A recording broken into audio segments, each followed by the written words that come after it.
14 November দেশের প্রথম প্রধানমন্ত্রী জওহরলাল নেহেরুর জন্মজয়ন্তী। প্রদেশ কংগ্রেসের পক্ষ থেকে প্রদেশ কংগ্রেস ভবনের সামনে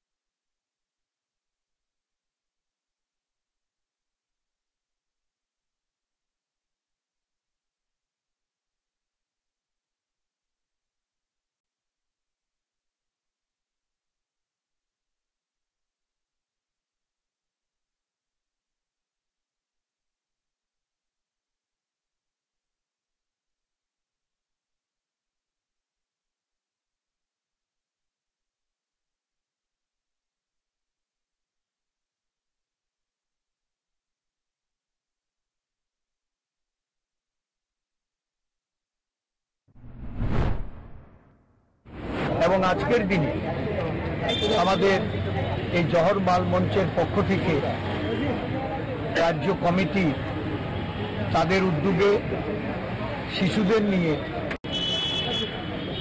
অঙ্কন প্রতিযোগিতা এবং নাচ প্রতিযোগিতার আমাদের স্টুডেন্ট হেলথ রুমে সংগঠিত হচ্ছে।